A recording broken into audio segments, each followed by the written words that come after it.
Welcome to Raj news. ప్రశ్న వేదిక కార్యక్రమం స్వాగతం. నేను మీ కార్తిక్. ఈరోజు మన గెస్ట్ ఓజో ఫౌండేషన్ ద్వారా ఎంతోమందికి అనేక రకాల సేవా కార్యక్రమాలు చేస్తున్నటువంటి వ్యక్తి, హుజూర్నగర్ నియోజకవర్గ మార్పే లక్ష్యంగా ఇటీవలే బీఆర్ఎస్ పార్టీలో చేరినటువంటి యంగ్ అండ్ డైనమిక్ లీడర్, అదేవిధంగా కాంటెస్టెడ్ ఎమ్మెల్యే పిల్లుట్ల రావు గారు ఉన్నారు. వెల్కమ్ చేద్దాం sir. Welcome to Raj news.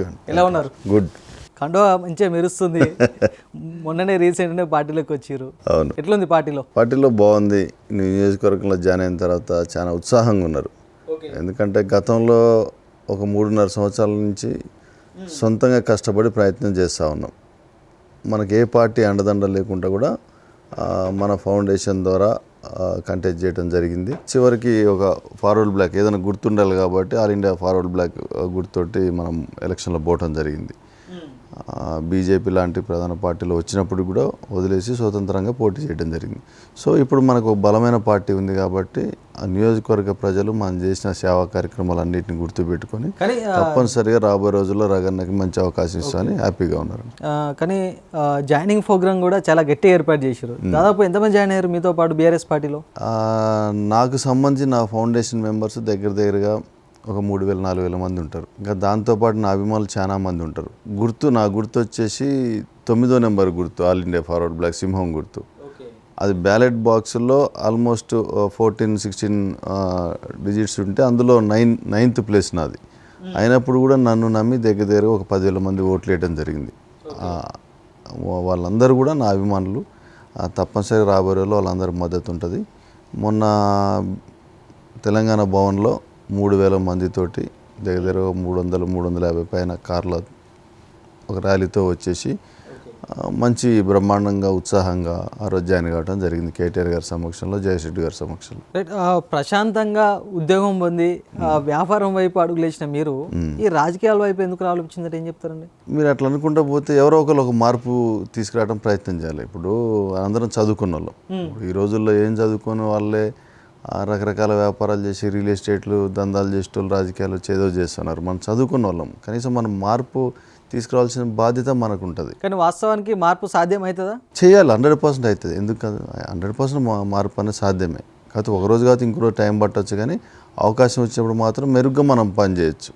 మనకున్న తెలివితేటలకి, మనకున్న ఎడ్యుకేషన్కి, మనకున్న సర్కిల్కి, మనకున్న రిలేషన్స్కి, NGOs రకరకాల ఆర్గనైజేషన్ ద్వారా రేపు ప్రభుత్వం ఏర్పడిన తర్వాత ప్రభుత్వ పథకాలతో పాటు మనకున్న మనకున్న నాలెడ్జ్ ద్వారా ఎన్నో డెవలప్మెంట్ యాక్టివిటీస్ చేయొచ్చు. అది పర్సనల్గా చేయాలి అని ఒక కంకణం కట్టుకుంటే తప్ప చేయలేరు. అది మిగతా రాజకీయ నాయకులు ఎందుకు గెలవడం వదిలేయడం కాన్స్టిట్యూన్సీలో చేశారు. కానీ రాబోయే రోజుల్లో చెప్పినాం కదా, కేటీఆర్ గారు కూడా చెప్పిండు జనతా గ్యారేజ్ అని. నేను అంతకంటే ముందు మా ఎలక్షన్ల ముందు కూడా చెప్తా ఉండేది.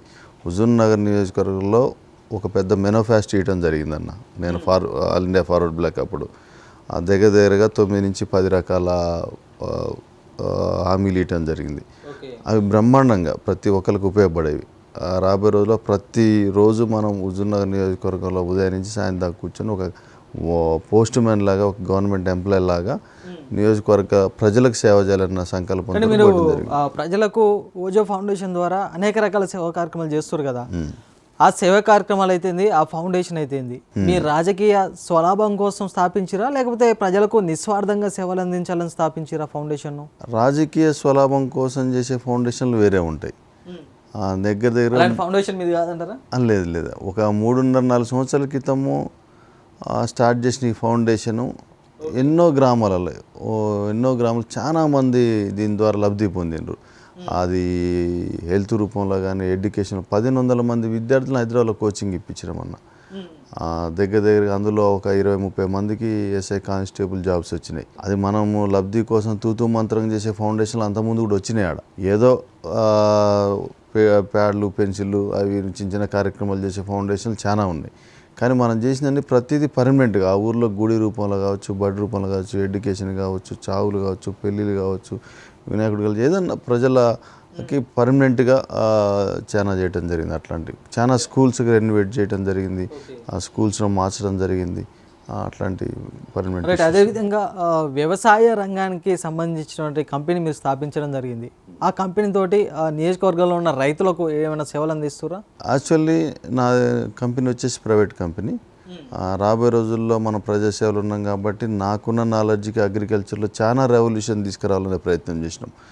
నా మెయిన్ మోటో హుజూర్ నగర్లో ఏంటంటే ఇంతకుముందు కూడా మేనిఫెస్టోలో చెప్పినాం, అగ్రికల్చర్ డిప్లొమా కాలేజ్ కావచ్చు, అగ్రికల్చర్ కాలేజీ కావచ్చు, ఇవి తీసుకురావాలని. ఇంకోటి ఏంటంటే ఇదంతా కృష్ణపట్ట ఏరియా మాది.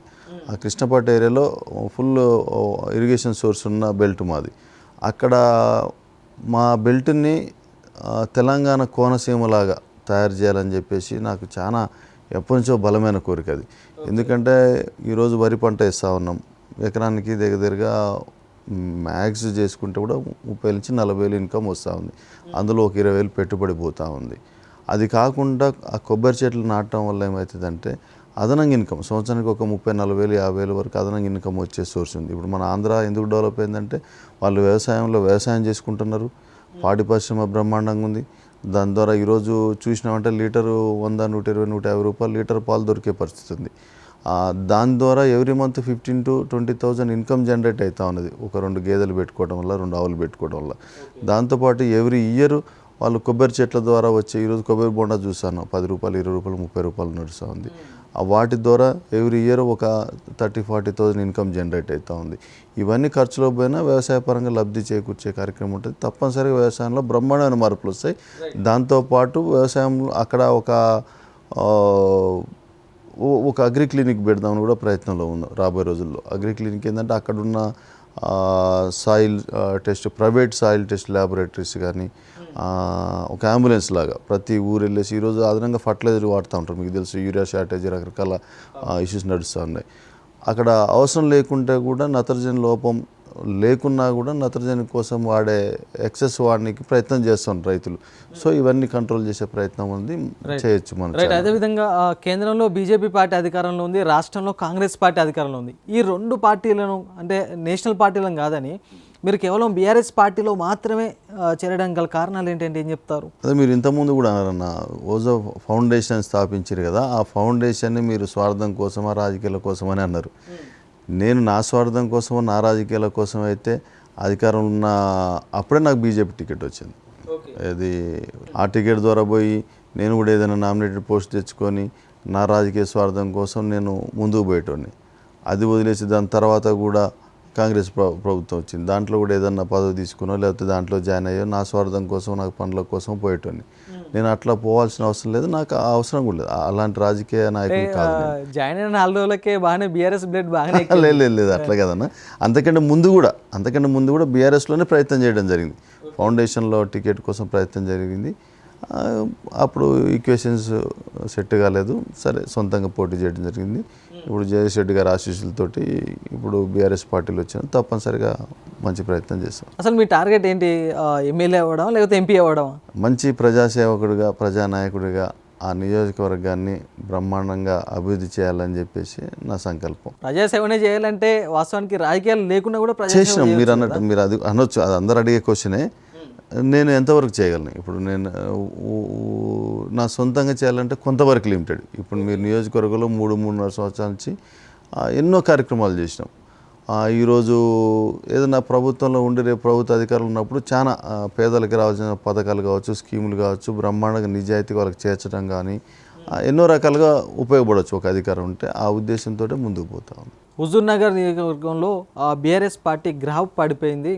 పిల్లుట్ల రవి గారి దగ్గర బాగా డబ్బు, అదేవిధంగా యూత్ ఫాలోయింగ్ ఉంది. ప్రస్తుతానికి హుజూర్నగర్ నియోజకవర్గంలో బీఆర్ఎస్ పార్టీకి డబ్బు ఖర్చు పెట్టే నాయకుడు కావాలి కాబట్టే పిల్లుట్ల రవి గారిని బీఆర్ఎస్ పార్టీలోకి తీసుకున్నారు. బీఆర్ఎస్ పార్టీ పిల్లుట్ల రవి గారిని ఒక పావులాగా వాడుకుంటుంది అనేసి ప్రచారం జరుగుతుంది. అది వాస్తవంగా చాలా తప్పుడు ప్రచారం అన్న. రాబోయే రోజుల్లో బీఆర్ఎస్ పార్టీకి హుజూర్ నగర్ అనే కాదు, ఏ నియోజకవర్గాల్లో కూడా డబ్బులు పెట్టాల్సిన అవసరం లేదు. అంటే మీ పార్టీ దగ్గర అన్ని డబ్బులు ఉన్నాయా? పార్టీ దగ్గర ఉన్నాయని కాదు, ప్రభుత్వం గతంలో చేసిన ప్రభుత్వ పథకాలు జనాలు చాలా హ్యాపీగా ఉన్నారు ప్రజలందరూ. ఇప్పుడు వచ్చిన ప్రభుత్వం పరిస్థితి అందరు గమనిస్తూ ఉన్నారు. అరే కేసీఆర్ గారి ప్రభుత్వంలో ఎంతో లబ్ధి పొందినాము, అనవసరంగా ఒక మార్పు కోసం అని చెప్పి ఈరోజు ఇబ్బంది పడుతూ ఉన్నాం అన్న ఉద్దేశంలో ప్రజలు మొత్తం గమనిస్తూ ఉన్నారు. మీరు అన్నట్లు నా దగ్గర డబ్బులు ఉన్నాయని చెప్పి తీసుకున్నారు అన్నది చాలా తప్పుడు ప్రచారం. అది తప్పనిసరిగా రాబోయే రోజుల్లో రూపాయి డబ్బులు పెట్టినా పెట్టకున్నా వచ్చేది కేసీఆర్ గారి ప్రభుత్వం అని చెప్పి చెప్తారు. ఉమ్మడి నల్గొండ జిల్లాలో ఏ పార్టీ అయినా సరే, ఏ పార్టీ చూసుకున్నా కూడా ఆ రెడ్డి నాయకులు ఉన్న పెద్ద నాయకులు కలిసి ఇతర పార్టీలో ఉన్నటువంటి కానీ లేకపోతే స్థానిక పార్టీలో ఉన్నటువంటి కానీ ఇతర నాయకులను ఎదగనివ్వరు అనేది ఒక ప్రచారం జరుగుతుంది. అలాంటిది ఉమ్మడి నల్లగొండ జిల్లాలో రెడ్డి పాలిటిక్స్ని మీరు ఏ విధంగా తట్టుకోగలుగుతారంటే ఏం చెప్తారు? రెడ్డి పాలిటిక్స్ అని ఇది మనం బయటికి మాట్లాడుకోనికి రెగ్యులర్ నడుస్తుంది. ఇది నల్గొండ జిల్లా నుంచి రెడ్డి పాలిటిక్స్ అని అదని ఇదని అట్లేం లేదు. ప్రతి నియోజకవర్గంలో రెడ్డిస్ ఉన్నారు, బీసీలు ఉన్నారు, ఎస్సీ ఎస్టీ మైనార్టీ ఉన్నారు, అన్ని వర్గాలు ఉన్నాయి. ఇప్పుడు అట్లా అనుకుంటే మా పక్క కాన్స్టిట్యూన్సీ అంతకుముందు బొల్లమల్ల యాదవ్ గారు బీఆర్ఎస్ పార్టీ నుంచి, అది కూడా రెడ్డి కాన్స్టిట్యూన్సీ ప్రాబ్లం ఉన్నది, అక్కడ కూడా గెలవటం జరిగింది. దాని తర్వాత భగత్ గారు, నోముల భగత్ అన్న కూడా అక్కడ అది కూడా రెడ్డి ప్రాబ్లం ఉన్న మన జానారెడ్డి గారు ఏరించి గెలవడం జరిగింది. అట్లనేం లేదు, అక్కడ అవకాశాలను బట్టి ప్రజలకి ఎవరైనా సరైన నాయకుడు అనుకుంటే దాన్ని బట్టి వేస్తారు. కానీ కేవలం రెడ్డిసే అనుకుంటే రెడ్డిస్ ఓట్లు కూడా 15-20 ఓట్లు ఉంటాయి. దాని గురించి కాదు, అట్లనేం లేదు. అందరూ పార్టీ బలంగా ఉన్నదాన్ని బట్టి, ఆ పార్టీ అవకాశాలను బట్టి, అక్కడున్న పరిస్థితులను బట్టి గెలుచుకుంటూ పోతూ ఉండొచ్చు. బీఆర్ఎస్ పార్టీలో జాయిన్ అయిన 4 రోజులకే మీ కాన్స్టిట్యున్సీలో ఉన్న బీఆర్ఎస్ పార్టీ సీనియర్ నాయకులు మీ పైన మీ పార్టీ అధిష్టానానికి ఫిర్యాదు చేయడం జరిగింది. కొత్త నాయకులను ఎంకరేజ్ చేయకూడదు, కొత్త నాయకులకు టికెట్లు ఇవ్వకూడదు, కొత్త నాయకులకు ఆ సముచిత స్థానం కల్పించకూడదు అనేసి ఫిర్యాదు చేయడం జరిగింది. కొంచెం వాస్తవం ఉండొచ్చు అందులో. ఎందుకంటే వాళ్ళు కూడా ఎందుకు కొత్త నాయకులకి అవకాశం కల్పించకూడదని మీరు అంటుండంటే, గతంలో ఒక నాయకుడు వచ్చిండ్రు, ఎక్కడి నుంచో వచ్చిండు ధనధన. మీ చేరికను వాస్తవానికి పార్టీలో ఉన్న సీనియర్ నాయకులు వ్యతిరేకిస్తున్నారని అర్థం కావదా? లేదు, సీనియర్ నాయకులు వ్యతిరేకత ఏం లేదు. వాళ్ళ ఉద్దేశం, నేను అనుకునే వాళ్ళ ఉద్దేశం ఏంటంటే, గతంలో ఒక నాయకుడు ఎక్కడి నుంచో వచ్చిండు, మొన్న కేటీఆర్ గారు కూడా మాట్లాడిండ్రు, ఒక అనామకుడైన ఒక నాయకుని తీసుకున్నాను చెప్పి. ఆయన పార్టీ గెలిపించుకుంది, పార్టీ బలంతో బీఆర్ఎస్ పార్టీ నుంచి ఎమ్మెల్యే అయిన తర్వాత ఈరోజు ఆ పార్టీ అధికారం లేదని చెప్పేసి వదిలేసి బీజేపీ దాంట్లోకి చేరటం జరిగింది. ఎప్పటి నుంచో కష్టపడి పార్టీ కోసం పనిచేస్తున్న నాయకుల ఉద్దేశం ఏంటంటే, మేము ఎవరికి వస్తే వాళ్ళకి మోస్తూ ఉన్నాం, వీళ్ళు అధికారంలో ఉన్నప్పుడు ఎంజాయ్ చేస్తున్నారు, అధికారం లేనప్పుడు వీళ్ళు పార్టీని వదిలేసి మాకు చెప్పా పెట్టుకుంటూ పోతారు అన్న ఉద్దేశంలో వాళ్ళు ఉండి ఉండొచ్చు. సో దాని మీద కొంత జరిగి ఉండొచ్చు. కానీ మనం అట్లా పార్టీని వదిలిపెట్టిపోయేటోళ్ళం కదా, అక్కడ స్థానికులం, ఇక్కడ ఉండేటోళ్ళము. మనము పార్టీ అవకాశం, నా జీవితంలో నేను అనుకునేది ఏంటంటే, ఒకటే ఒక పార్టీ, ఏదన్నా ఒక పార్టీని పట్టుకుంటే జీవితాంతం మనం చనిపోయేదాకా అందులోనే పనిచేయాలన్నది మన సిద్ధాంతం. రైట్, ఉన్న వాస్తవం మాట్లాడుకుందాం. మీకు ఒకవేళ ఇబ్బంది ఉందంటే మా కెమెరాలు కూడా ఆపేద్దాం, లేదంటే మీ నియోజకవర్గ ప్రజలందరూ చూస్తున్నారు. ఒకవేళ పిల్లుట్ల రఘు గారికి వచ్చే ఎన్నికల్లో బీఆర్ఎస్ పార్టీ ఎమ్మెల్యే టికెట్ ఇవ్వకపోయినా లేదా ఎంపీ టికెట్ ఇవ్వకపోయినా మీరు బీఆర్ఎస్ పార్టీలో ఉండరా? ఒకవేళ అధికారంలో బీఆర్ఎస్ పార్టీ మళ్ళీ రాకపోయినా కూడా ఉండరా మీరు? తప్పకుండా అన్న. పార్టీ ఈరోజు నేను అదే చెప్తున్నా కదా, అట్లా నేను పార్టీలు మారే రాజకీయం చేయాల్సి వచ్చి ఉంటే, నేను నాకున్న ఈ ఇబ్బందులకి నేను ఇండిపెండెంట్ స్వతంత్ర ఇబ్బందికి తిరుగుతున్న, నా మీద గొడవలు పంచాయతీల ఇష్యూలకి అప్పుడే జాయిన్ అయ్యి ఉండి, భయపడి ఏదో పార్టీలు జాయిన్ అయ్యి, అవసరమైతే జాతీయ పార్టీ బీజేపీలు జాయిన్ అయ్యి, కాంగ్రెస్లు జాయిన్ అయ్యి, ఇంకో దాంట్లో జాయిన్ అయ్యి ఏదో దానికోసం స్వలాభం కోసం నడిపించుకుంటూ పోయింది. నేను అట్లా కాదన్నా, చాలా నా గురించి చాలా తక్కువగా ఏదో మాట్లాడుతుండొచ్చు, కానీ నేను చాలా ఎథికల్గా ఉండే వ్యక్తిని. ఫ్యామిలీ బ్యాక్గ్రౌండ్ ఏంటి అసలు? Family agriculture family. మాది చిన్న విలేజ్, యాతవాకిల్లా అనే విలేజ్, హుజూర్నగర్ కాన్స్టిట్యున్సీలో. ఫాదర్ మదర్ కూడా అగ్రికల్చర్. చిన్న ఫ్యామిలీ. తర్వాత అంచెలంచెలన్న కష్టపడి బయటికి రావడం జరిగింది. అది ప్రజలకు తెలుసు. రఘునే ఒక వ్యక్తి, నిస్వార్థంగా నిజాయితీ ఉన్న వ్యక్తి, ఏం ఆశించకుండా నియోజకవర్గ ప్రజలకు ఎంతో సేవ చేసిండు. ఒకసారి ఒక అవకాశం ఇచ్చి చూస్తే తప్పనిసరిగా ఈ నియోజకవర్గానికి అందరిని ఆదుకుంటాడు, కుటుంబ రూపంగా ఆదుకుంటామని చెప్పేసి వాళ్ళకి. ఎందుకంటే ప్రభుత్వం ఉంది, ప్రభుత్వ పథకాలు ఈరోజు చూస్తూ ఉంటే పైలట్ ప్రాజెక్టులు అని చెప్పి తీసుకుపోయి ఒక ఊరు మొత్తం వేస్తూ ఉంటారు. మరి మిగతా ఊర్లకి ఏందన్నట్టు పరిస్థితి? పైలట్ ప్రాజెక్ట్ చేయాల్సిన అవసరం లేదు. ఒక 100, 200, 300 ఇల్లులు రావచ్చు, ఇంకేదన్నా లబ్ధి చేరే స్కీమ్ వచ్చేసి ఆ ఊరికి 2 నిజమైన పేదలను గుర్తించి వాళ్ళకి అందేలా చేయాలి. అసలు మీకు పాలిటిక్స్లో ఒక గాడ్ ఫాదర్ అనే అతను ఎవరు లేరు ఇప్పటివరకు, కానీ ఇప్పుడన్నా బీఆర్ఎస్ పార్టీలో ఒక గాడ్ ఫాదర్ అంటూ దొరికిరా మీకు ఎవరన్నా? మొన్నటి వరకు నేను చాలా ఇబ్బందులు పడ్డాను ఇండిపెండెంట్గా. అసలు యాక్చువల్గా నేను పొలిటికల్గా పోవాలన్న కాన్సెప్ట్లో పోయింది కాదు. నా ఊర్లో కొన్ని కార్యక్రమాలు స్టార్ట్ చేసిన రాజకీయం, అట్లా అక్కడ పొలిటికల్ వ్యాక్యూమ్ ఉంది. ఆయన ఉత్తమ్ కుమార్ రెడ్డి గారు ఉన్నారు, గెలవటం, ఆయన పని ఆయన చేసుకోవటం, ఎప్పుడో అవసరం పడితే కాన్స్టిట్యున్సీకి రావటం, మిగతా టైంలో వాళ్ళ స్వలాభం, వాళ్ళ అభివృద్ధి, వాళ్ళ డెవలప్మెంట్ కోసం వాళ్ళు తిరగటం, వాళ్ళ పదవుల కోసమే ఉంటుంది. ఒక గ్రామానికి పోయి ఒక సమస్య తెలుసుకునే పరిస్థితి ఉండదు. ఏమన్నా అంటే 4 రోడ్లు వేసాం, 4 లిఫ్ట్లు వేసాం అని చెప్పుకొని దాని మీద నడుస్తూ ఉంటుంది. గతంలో గెలిచిన ఎమ్మెల్యే శానంపూడి సాయిరెడ్డి ఉండంటే ఇంకా ఆయనది ఒక రకమైన కథ మీ అందరు తెలిసిందే. సో ఇట్లా ఉండొద్దు రాజకీయాల్లో. నియోజకవర్గంలో తప్పనిసరిగా ప్రతి పేదవాడికి ఉపయోగపడాలన్న కాన్సెప్ట్ తోటి రావడం జరిగింది. వచ్చిన క్రమంలో స్వతంత్రంగా చాలా ప్రయత్నం చేసినాం. ఇప్పుడు జయేష్ రెడ్డి గారు నాకు గాడ్ ఫాదర్. ఎందుకంటే మా నల్గొండ జిల్లా ముఖ్య నేత, స్వతంత్ర మన ఈ తెలంగాణ ఉద్యమం నుంచి ఉన్న వ్యక్తి, ప్లస్ నియోజకవర్గం మొత్తం మా నియోజకవర్గం కావచ్చు, ఉమ్మడి నల్గొండలో ఉన్న ప్రతి నియోజకవర్గం ఈరోజు బ్రహ్మాండంగా డెవలప్ చేశారు.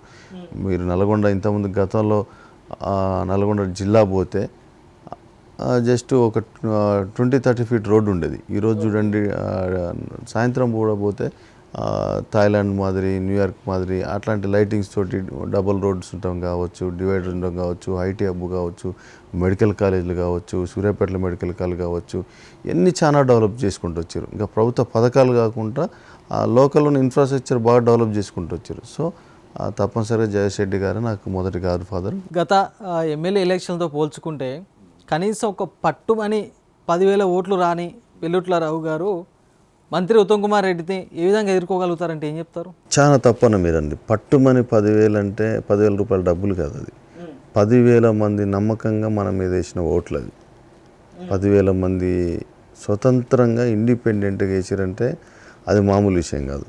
మీరు గమనించాలి. ఎందుకంటే నాకు ఒక పార్టీ లేదు, ఇంకొకటి లేదు. నన్ను నమ్మి నన్ను విశ్వసించి చేసిరంటే ఆ 10,000 మంది వెనకాల 10,000 మంది వ్యక్తులు, మీరు కావచ్చు, నేను కావచ్చు, దాని వెనకాల ఒక కుటుంబంలో 4 ఉంటారు. నా ఓటు బ్యాంకు నియోజకవర్గం మొత్తంలో వాళ్ళకి తెలుసు. మీరు ఏదైతే 10,000 మంది అంటారో, రియల్గా రఘు అనే ఒక వ్యక్తి ఓటు బ్యాంకు ఒక 30,000 నుంచి 40,000 అతని ఫాలోవర్స్ ఉంటారు. ఇండిపెండెంట్గా అతనికి ఓట్లు వేసే వాళ్ళు ఉంటారు. రఘు అనే ఒక వ్యక్తి బలం ఒక 30,000 నుంచి 40,000 ఓటు బలం. అది కాకపోతే ఏంటంటే అప్పుడున్న పరిస్థితులను బట్టి నేను స్వతంత్ర అభ్యర్థిగా గెలిచినా ఏం చేయగలడు, గెలవగలడా లేదా అన్న ఉద్దేశంలో మీకు తెలుసు. ఇప్పుడు ఉన్నది రెండు పార్టీలు, ఇక్కడ కాంగ్రెస్, బీఆర్ఎస్ నడుస్తుంది. ఆ టైంలో దానికేసి ఉపయోగపడుతుంది, కానీ ఓటు రఘు అనే ఒక వ్యక్తికేసి ఉపయోగపడదు కదా. అతనికి తప్పనిసరి రాబోయేలో ఏదన్నా మంచి పార్టీల నుంచి టికెట్ తెచ్చుకొని ఎమ్మెల్యేకి నిలిచిన అవకాశం వస్తే 100% మేము న్యాయం చేయగలం. వాస్తవానికి నియోజకవర్గంలో గట్టి పోటీ ఉత్తమ్ కుమార్ రెడ్డి తోటి ఉంటుంది మీకు వాస్తవానికి. కానీ ఒక ఎలక ఏనుగుతో కొట్లాడినట్టే ఉండదా? ఇప్పుడు మీరు ఒకటి గమనించాలి. ఉత్తమ్ కుమార్ రెడ్డి గారిని చూసి జనాలు ఉన్నారు, విసుగుబట్టి వేసారు ఉన్నారు. ఆడ ఆప్షన్ లేక, ఆల్టర్నేట్ లేక ఆడ జరుగుతుంది రాజకీయం అంతే. ఇప్పుడు గ్రౌండ్లో మీరు ఇదే నాతో మాట అన్నారు. రేపు మీరు మైక్ పెట్టుకొని గ్రామాన తిరిగి సర్వే చేయండి. 100లో కనీసము ఒక 90 మంది అయినా ఉత్తమ్ కుమార్ రెడ్డి గారు ఉంటే ఈ నియోజకవర్గం పేదల సమస్యలు కావచ్చు, పేదల అభివృద్ధి కానీ చెందుతాని ఎవరన్నా అన్నారు అంటే చాలు మీకు అది. ఎందుకంటే గ్రౌండ్లో రియాలిటీ ఏంటంటే పేదల గ్రామాలు తిరగాలి, సమస్యలు తెలుసుకోవాలి, సమస్యలు రెక్టిఫై చేయాలి. ఇవన్నీ చేసే ఓపిక ఆయనకి లేదు. ఎక్కడో వస్తాడు అడావుడిగా. ఇప్పుడు ఈ మాదిరి అసలు హెలికాప్టర్ దిగట్లేదు. ఆ హెలికాప్టర్ నుంచి రావటం, హెలికాప్టర్ నుంచి పోవటం అది కాదు. వాస్తవానికి ఆయన రాజకీయ అనుభవానికి ఉన్నంత వయసు కూడా లేదు మీకు. ఆఫ్ కోర్స్ మీరు ఎలా విమర్శలు చేయగలుగుతారు? ఆయన విమర్శలు చేయట్లేదు, రియాలిటీ చెప్తాను నేను. విమర్శలు చేయాల్సిన అవసరం లేదు, రియాలిటీ, ఆ గ్రౌండ్లో ఉన్న రియాలిటీ చెప్తాను. చూసుకుందాం. రేపు దేవుడి ఆశీస్సులతోటి, బీఆర్ఎస్ ప్రభుత్వంలో ఉన్న నాయకుల ఆశీస్సులతోటి మనకి అక్కడ పోటీ చేసే అవకాశం వచ్చేటట్టు తప్పనిసరిగా అతని పరాజయం స్టార్ట్ అయిపోతుంది. ఆ రోజు గత ఎన్నికల్లో మీరు హడావిడి నియోజకవర్గంలో హడావిడి హంగామా చేసి భారీ ర్యాలీతోటి నామినేషన్ వేయడం జరిగింది. కానీ లాస్ట్ వరకు ఎందుకు గట్టి ప్రయత్నం కరెక్ట్ మీరు అన్న ప్రయత్నం. ఇంకో ఆరోపణ కూడా జరుగుతుంది నియోజకవర్గంలో. పెళ్ళుట్ల రావు గారు ఉత్తమ్ కుమార్ రెడ్డి గారికి అమ్ముడు పోయిండు, అందుకనే గట్టి పోటీ ఇవ్వలేకపోయిండు, లాస్ట్ వరకు సైలెంట్ అయ్యిండు అనేసి ప్రచారం జరిగింది. అది వాస్తవం కాదంటారా? నేనంటే ప్రతి గ్రామంలో అభిమానం ఉంటారన్న. అది ముఖ్యంగా తాండాలు కావచ్చు, రకరకాల ఊర్లోకి వెళ్ళి ఎస్సీ మైనార్టీ బీసీ వర్గాల కాంచి కావచ్చు, రెడ్డిస్ కాంచి కానీ చాలామంది అభిమానులు ఉంటారు. అభిమానంతో నేను నామినేషన్ పిలిపించిన వెంటనే దగ్గరగా 30,000 నుంచి 40,000 మందితో నామినేషన్ వేసినాం. ఆ నామినేషన్ వేసిన తర్వాత ఇదే కాంగ్రెస్ నాయకులు ఉత్తమ్ కుమార్ రెడ్డి గారు తర్వాత నామినేషన్ చేసి డీకే శివకుమార్ గారితో నెక్స్ట్ డే నైట్ మీటింగ్ పెడితే వాళ్ళ మీటింగ్ 3,000 మంది వచ్చారు గదే సెంటర్లో. మిర్యాలగూడ సెంటర్లో మీటింగ్ పెడితే 3,000 కూడా కాదు, నాకు తెలిసి 1,000-1,500 మంది ఉంటారు. డీకే శివకుమార్ గారు బెంగళూరు నుంచి వచ్చి మీటింగ్ పెడితే భయం ఏర్పడింది. అరే వీడి నామినేషన్కే 30,000-40,000 మంది వచ్చారంటే రేపు తప్పనిసరిగా మనకు డ్యామేజ్ అవుతుంది అన్న ఉద్దేశంతో ఏదో ఒక ప్రాపగండ చేయాలి. అదే చెప్తాను కదా, నేను అలాంటి రాజకీయ నాయకుడు, నేను ఎథికల్గా ఉండేవాడిని, ఎథికల్గా పోయేటోడిని. వీళ్ళదేంది ఇదే రాజకీయం, ఇంకా బట్టగాల్చి మీదేయటం. వాళ్ళ ఉంది కార్యకర్తలు గ్రౌండ్ లెవెల్ ఉన్నారు, నేను స్వతంత్ర అభ్యర్థిని, ఆ బూత్ లెవెల్లో నేను అంత స్ట్రెంత్ లేదు అప్పుడు నాకు. సో ఏదన్నా ఒకటి వేయాలి. రఘు అనే ఒక వ్యక్తి అమ్ముడు పోయినట్టు, నేను ఒకసారి మీరు అక్కడ గ్రౌండ్లో రియాలిటీ తెలుసుకోండి. రఘు అనే ఒక వ్యక్తి ఆ నియోజకవర్గంలో ఎంత ఖర్చు చేసిండు, ఎంత కమ్ముడు పోతాడు, ఒకటి తెలుసుకుంటే రియాలిటీ మీకు తెలుస్తుంది. ఉన్న ఆరోపణ ఏంటంటే ఏదో స్టార్టింగ్ లో హడావిడి చేయడానికి డబ్బు ఖర్చు పెట్టండు, లాస్ట్ మా డబ్బు నేను అట్లనే కాదు, నేను ఏమంటున్నానంటే ఒక 20 రూపాయలు ఖర్చు పెట్టినాం. 20 రూపాయలు ఖర్చు పెట్టినోడికి సరే లాభం కోసం పనిచేస్తే ఒక 21 రూపాయలన్నీ ఇవ్వాలిగా, 22 రూపాయలన్నీ ఇవ్వాలి కదా, 5 రూపాయలకు 10 రూపాయలకు ఎవడు పోడు కదా. సో ఇట్లా చిల్లర ఆరోపణలు ఆడ చేస్తూ ఉంటారు. ఇది ఏంటంటే ఈ కాంగ్రెస్గా ఉత్తమ్ కుమార్ రెడ్డి గారు చేసేది అది, కోదాడలు కావచ్చు, హుజూర్నగర్ గారు చేసేది అది. చివరికి ఏదో ఒకటి వేయటం, మధ్యలో రోడ్డు మీద కలిసినప్పుడు నమస్తే బ్రదర్ అంటారు, నమస్తే మన పెద్ద మనిషి కలిసినప్పుడు నమస్తే సార్ అంటారు, నమస్తే అంటారు ఎవరైనా. అది ఏ పార్టీలో శత్రులు కావచ్చు, మిత్రులు కావచ్చు, ఫంక్షన్లు కలిసినప్పుడు ఇది పెట్టుకొని చివరికి అవకాశం వచ్చినప్పుడు ఇట్లాంటి అపనిందలు లేయటం. ప్రతిదానికి దేవుడు ఉన్నారు బ్రదర్, ఇప్పుడు అడగని తెలుసుకుంటారు. ఉత్తమ్ కుమార్ రెడ్డి గారు ఏందన్నది ప్రజలకు తెలుసు, ఆయన ఎలాంటి రాజకీయాలు చేస్తారు, ఎలాంటి వ్యవహారాలు చేస్తారని చెప్పేసి. రైట్. అదేవిధంగా గతంలో మీ హుజూర్నగర్ నియోజకవర్గానికి ఎమ్మెల్యేగా ఉన్నటువంటి మాజీ ఎమ్మెల్యే సైదిరెడ్డి గారు అయితేంది, ప్రస్తుత ఎమ్మెల్యే ఉత్తమ్ కుమార్ రెడ్డి గారు అయితే మేము నియోజకవర్గాన్ని అన్ని విధాలుగా అభివృద్ధి చేశామనేసి అంటున్నారు. ఇందులో వాస్తవం ఏది, అవాస్తవం ఏంది, అసలు నియోజకవర్గంలో ఉన్నటువంటి సమస్యలు ఏంది? నియోజకవర్గంలో చాలా సమస్యలు ఉన్నాయి. ఇప్పుడు ఉత్తమ్ కుమార్ రెడ్డి గారు ఒకప్పుడు లిఫ్ట్లు వేసినామని చెప్పి చెప్పుకున్నారు, 4 రోడ్లు వేసుకుని చెప్పుకున్నారు. మొన్నటిదాకా ఆ లిఫ్ట్లు పని చేయకుండా కూడా పట్టించుకునే పరిస్థితి లేదు. దగ్గర 15 సంవత్సరాల క్రితము దగ్గర 2,160 డబుల్ బెడ్రూమ్ ఇల్లు కట్టిరు. 15 నుంచి 20 సంవత్సరాలు అవుతుంది. అంటే వీళ్ళు ఏమైనా చేయాలంటే, ఉత్తమ్ కుమార్ రెడ్డి గారు ఏమైనా చేయాలంటే ఆయన గెలవాలి, ఆయన ప్రభుత్వం కూడా రాష్ట్రాలు రావాలి. అప్పటిదాకా ఏం చేయలేడు. మరి అప్పటిదాకా ఏం చేయలేని వాళ్ళని ఎందుకు గెలిపిస్తారో అర్థం కాలేదు. దగ్గర 15-20 సంవత్సరాల క్రితం కట్టిన డబుల్ బెడ్రూమ్ ఇల్లు వాటి పరిస్థితి ఇంకా ఇచ్చే పరిస్థితి లేదు. ఇప్పుడు గవర్నమెంట్ ఇచ్చిన తర్వాత అన్ని శిలాపలకాలు వేయటము, శిలాపలకాలు చూపించడం, ఇది చేస్తున్నాం అది చేస్తున్నాం అని చెప్పడం తప్ప లేదు. పరిస్థితి ఆయన పక్కన ఉన్నోళ్ళు ఇప్పుడు స్టార్ట్ అయింది, నియోజకవర్గం మొత్తం దోసుకొని తినడం స్టార్ట్ అయింది. ఇప్పుడు కొత్తగా అగ్రికల్చర్ కాలేజ్ తీసుకొచ్చారు, 100-150 ఎకరాల ల్యాండ్ పూలింగ్ చేసిండ్రు. అడ్డగోలుగా ఇష్టాచారం, డబ్బులు పంచటము, పేదవాళ్ళకి రాకపోవటము, వాళ్ళ పార్టీ కార్యకర్తలకే రావటము, మిగతా పార్టీ కార్యకర్తలు ఉంటే వాళ్ళకి, రైతులు ఉంటే వాళ్ళకి రాకపోవటము, ఇట్లా రకరకాలు జరుగుతూ ఉంది. తప్పనిసరిగా నియోజకవర్గ ప్రజలందరూ గమనిస్తూ ఉన్నారు. రేపు రాబోయేది 100% హుజూర్నగర్లో బీఆర్ఎస్ ప్రభుత్వం. మీ నియోజకవర్గ మాజీ ఎమ్మెల్యే సైదిరెడ్డి గారు మళ్ళీ తిరిగి బీఆర్ఎస్ గూటికి చేరబోతున్నారు అనేసి ప్రచారం జరుగుతుంది. ఒకవేళ బీఆర్ఎస్ గూటికి వస్తే ఆహ్వానించడానికి పిల్లుట్ల రావు గారు రెడీ ఉన్నారా? ఇప్పుడు సైదిరెడ్డి గారు ఇది తొక్కుడు బిల్ల గేమ్ ఆడినట్టు ఏదో రోజు కలలు కంటూ ఉంటాడు. నేను అల్లకి పోయినా, మళ్ళీ ఇళ్ళకి వస్తా, ఇళ్ళకి పోయినా అల్లకి వస్తా. ఆయన పెట్టిన పార్టీ కాదు ఇది, వాళ్ళ తాత ముత్తాతలు పెట్టిన పార్టీ కాదు ఇది. ఒక ఉద్యమ పార్టీ, దీనికి ఒక లైన్ ఉంది, దీనికి ఒక సిస్టమ్ ఉంది. అది కేసీఆర్ గారు కానీ కేటీఆర్ గారు కానీ గత కొద్ది రోజుల నుంచి సంవత్సరాలు చెప్తా ఉంటారు. పార్టీ విడిపోయిన నాయకులకి, పార్టీని ఇబ్బందులు ఉన్న వాళ్ళని వదిలేసిన వాళ్ళని మేము పార్టీలో చేర్చుకోమని కూడా చెప్పారు. మొన్న కేటీఆర్ గారు కూడా మొన్న అదే మా జాయినింగ్ ప్రోగ్రాంలో మాజీ ఎమ్మెల్యే ఒక అతని స్వార్థం కోసం వచ్చిండు, పోయిండు, వదిలేసిపోయిండు అని చెప్పి. ఆయన ఏంటంటే ఆల్రెడీ ఎమ్మెల్యే చేసింది కాబట్టి ఆ ఊరికి ఒకళ్ళు పరిచయం ఉంటుంది, ఆయన వర్గం సంబంధించిన ఉంటుంది. అలా ఫోన్ చేయటము, డిస్టర్బ్ చేయడం, క్యాటర్ని చేస్తూ ఉంటాడు. అది మానుకోవాలి, మంచి పద్ధతి కాదు అది. బీజేపీలో ఉన్న బీజేపీలో ఉండు, పోనీ బీఆర్ఎస్కి వచ్చానో తిరుగు. అది లేకుండా అలా ఉండి ఏదో నువ్వు పెట్టిన పార్టీ, నీ సొంత పార్టీ మరి నాది బీఆర్ఎస్ నాదే, బీజేపీ నాదే, బీఆర్ఎస్ బీజేపీ రెండు కలిసి పోటీ చేసే తర్వాత నేనే వస్తా అని చెప్పి నువ్వు వెళ్ళొచ్చినా నీకు అసలు బలం లేని వ్యక్తి వేడు. అసెంబ్లీ ఎలక్షన్లో 71,000 ఓట్లు వచ్చినాయి కేసీఆర్ గారు ముఖం చూసి, బీఆర్ఎస్ వాల్యూ తోటి.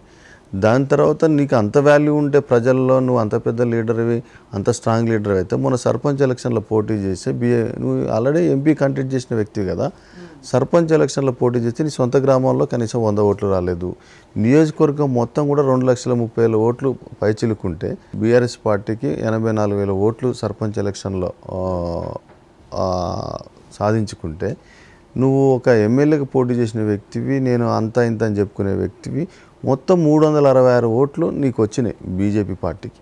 అక్కడ నువ్వు మరి వ్యక్తిగతంగా నువ్వు ప్రజలకి దగ్గర ఉన్నవా దూరం ఉన్నవా నీ పరిస్థితి నువ్వు ఆలోచించుకోవాలి. అది చివరి ప్రశ్న, మీతో పాటు పనిచేసే యూత్కి అయితేంది, మీతో పాటు ఉన్నటువంటి మీ యువ నాయకులకు అయితేంది, వాళ్ళకి ఎటువంటి మెసేజ్ ఇస్తారు?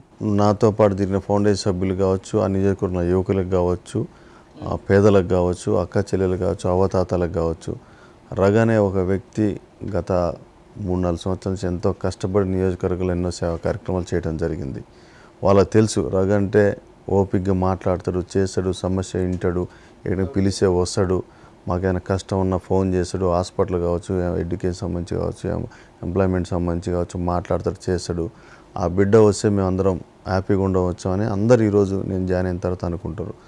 తప్పనిసరిగా చాలా బ్రహ్మాండంగా, ఎందుకంటేనా నేను చెప్తా ఉన్నా, నా కాన్సెప్ట్ రేపు మనకు అవకాశం వచ్చి రేపు మంచి పొజిషన్ నియోజకవర్గంలో ఉంటే ఉదయం 8 నుంచి సాయంత్రం 6 దాకా జనతా గ్యారేజ్ లాగా కేటీఆర్ గారు ఏదైతే చెప్పిండో ఆ విధంగా జనతా గ్యారేజ్ లాగా ఆఫీస్లో కూర్చొని ప్రతి సమస్యని, ప్రతి అప్లికేషన్ తీసుకొని ప్రతి సమస్యని రెక్టిఫై చేసే ఉండగా పేదల సమస్యలు కావచ్చు, గ్రామ ఇప్పుడు కాదు తిరగాల్సింది, ఇప్పుడు తిరుగుతాం, రేపు గెలిచినాక అంత డబుల్ తిరుగుతాం. ప్రతి గ్రామంలో ప్రతి వాడలోకి వెళ్ళేసి ప్రతి గ్రామంలో పర్మనెంట్ సొల్యూషన్స్, ఇంకా ఏదైనా ఉండొచ్చు పర్మనెంట్ సొల్యూషన్స్ ఇచ్చే క్రమంలో పోతాం. తప్పనిసరిగా పేద ప్రజలకు అందరికీ ఉపయోగపడుతుందని తెలియజేస్తా ఉన్నా. అందరి మద్దతుతోటి రేపు హుజూర్నగర్ నియోజకవర్గం నుంచి మనం బీఆర్ఎస్ జెండా ఎగరేయబోతున్నాం. 100% బీఆర్ఎస్ ఎమ్మెల్యేగా హుజూర్నగర్ నుంచి గెలిచి తీరుతాం. అది ఎవరికి టికెట్ రాని ఏదైనా రాని, నేననే అంటలేదు, పార్టీ ఆదేశాల అనుసారం ఎవరికి టికెట్ వచ్చినా ఇచ్చినా కానీ హుజూర్నగర్ మాత్రం బీఆర్ఎస్ ఖాతాలోకి పోతుంది అని చెప్పి తెలియజేస్తాను. మీరు అన్నట్టు దగ్గర 40 సంవత్సరాలు ఆయన వయసు లేదు ఈయన వయసు లేదు అన్నారు కదా, ఇక నుంచి బంద్ అది. ఇప్పుడు ఆయన ఎప్పుడైతే రాజకీయాలు 35-40 సంవత్సరాలు స్టార్ట్ చేసి ఇప్పుడు క్లోజ్ అయినాయో, నా వయసు కూడా అంతే 40 సంవత్సరాలు. ఇప్పుడు స్టార్ట్ అయితే పేద ప్రజలకి ఇక నుంచి సేవలు చేసుకుంటూ పోతాం బ్రహ్మాండంగా. యువ రక్తం అవసరం, యువ నాయకులు అవసరం, యువకులు మాత్రమే అవసరం. ఎందుకంటే గ్రామాల తిరిగిన సమస్యలు తెలుసుకునే వాళ్ళు, పేద ప్రజల దగ్గరికి పోలేని వాళ్ళు అవసరం లేదని ప్రజలకు కూడా తెలుసు. కానీ ఆల్టర్నేట్ లేక ఆప్షన్ లేక అటు జరుగుతూ ఉంది కథ. కానీ ఇప్పుడు కథ మారిపోద్దని నేను అనుకుంటాను. రైట్, ఇది నాటి ప్రశ్న వేదిక కార్యక్రమం. చూస్తున్నాం అండి రాజు న్యూస్. మరో గెస్ట్తో మళ్ళీ కలుద్దాం.